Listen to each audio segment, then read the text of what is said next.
নমস্কার বন্ধুরা, আমি প্রিয়া তোমাদের সকলকে ওয়েলকাম জানাচ্ছি আমার চ্যানেল প্রিয়া সংসারে। তো এইটা যে দিনকার ভিডিও সেই দিনটা ছিল 22শে মার্চ, মানে গত শনিবারের। তো গত শনিবার আমরা একটা বড় ঠাকুরের পুজোর আয়োজন করেছি, তার জন্যই ঘড়িতে বাজে হচ্ছে যেই সময়টা আমরা যাচ্ছি আর কি ঠাকুর আনতে।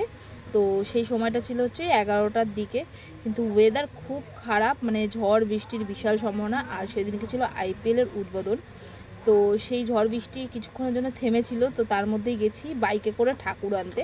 তো ঠাকুর আমরা আগে থাকতেই অর্ডার দিয়েছিলাম, বড় ঠাকুর মানে হলো শনিদেবকে। তো দেখো এখানে বাইকেই আমি বস করিয়ে নিয়ে যাচ্ছি, চলো বাড়ি গিয়ে দেখাই। দেখো ঠাকুরটা তোমাদের কেমন লাগলো এটা আমাকে কমেন্ট করে অতি অবশ্যই। তো এই জাস্ট চান টান করে এলাম, সব এই যে জিনিসপত্র বার হয়ে গেছে। আর নেনা খাচ্ছে ওই ঠাকুরের ওইখানে, দেখো এখন। তো চলো পুজোর ওইখানে যাওয়া যাক। দেখো এখানে আমি অলমোস্ট জাস্ট মালা ফুল নিয়ে এসেছিলাম, সেগুলো সব আমি ঠাকুরকে পরিয়ে দিয়েছি। আর অনেকেই হয়তো এবার কমেন্ট করবে যে নারায়ণ ঠাকুর মতন দেখতে, কিন্তু বাট এটা নারায়ণ ঠাকুর না, এটা বড় ঠাকুরই। আমি কালো ঠাকুর নয়, আমাকে মানে ঠাকুরটা কালো না নিয়ে আমি এখানে ঠাকুরটা নিয়েছি হচ্ছে নীলাভ রঙের, কারণ আমাকে ঠাকুরমশাই এটাই সাজেস্ট করেছিল। আর এখানে একে একে সব কাজগুলোকে গুছিয়ে নিচ্ছি। এখানে ফুলটা কেমন লাগছে অতি অবশ্যই জানিও। আর এখানে দেখো ঠাকুরমশাই এসে গিয়েছেন, তারা পুজোতে বসে গিয়েছে। আর হঠাৎ করে এই বড় ঠাকুরের পুজোটা দেওয়ার কারণ হলো কিছু এমন এমন ঘটনা আমাদের সাথে ঘটছে যে মানে অনেকেই বলেছে বড় ঠাকুরের মন্দিরে গিয়ে একটুখানি অন্তত পক্ষে ধূপধুনো দেখিয়ে যেন পুজো করি। বাট আমাদের মনে হয়েছিল যে কোথাও না কোথাও এতটাই আমাদের সময়টা খারাপ যাচ্ছে যে একটু হোমযজ্ঞ করে পুজোটা করা খুবই দরকার ছিল।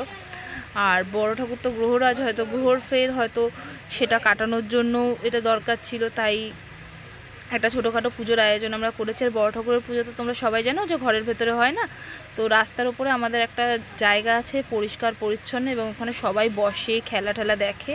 তো সেই জায়গাটাকে আমরা বেছে নিয়েছিলাম। আর এখানে সবাই খুব এনজয় করেছে পুজোটাকে। আর এখানে আরতি হচ্ছে। তোমাদের সকলের ওপর বড় ঠাকুর গ্রহরাজের কৃপা থাকুক।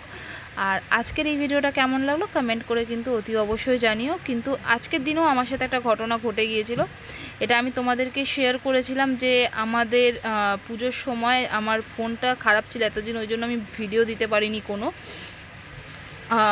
ফোনটার মধ্যে আমার গঙ্গা জলের জারটা যেটা ছিল, সেই জারটা আমার ফোনের মধ্যে পড়ে গিয়ে আমার স্পিকারটা কেটে গেছিলো, কোনোরকম কোনো কিছু আমি শুনতে পাচ্ছিলাম না। তো সেটা ঠিক করিয়ে তারপরে আমি ভিডিওটা আপলোড করছি। এটা 1 সপ্তাহ পুরনো ভিডিও, আর সেরকম কোনো ভিডিও করতে পারিনি। আর বড় ঠাকুর দিনের দিন বিসর্জন দেওয়া হয়, আমরা পুজো সম্পন্ন করে রাত্রি 11:30 বাজে তখন আমরা বিসর্জন দিতে গেছি এখানে। তাই কিছু ফটো তোমাদের সাথে আমি শেয়ার করলাম, ভিডিও করতে পারিনি। আর এখানে আমার ন্যানাকে দেখো, আমার ন্যানা কিন্তু খুব এনজয় করেছে পুজোটা। তো তোমরা সকলে সুস্থ থেকো, ভালো থেকো। আশা করছি খুব শিগগিরই অন্য আরেকটা ভিডিও দিয়ে তোমাদেরকে আনন্দিত করতে পারবো।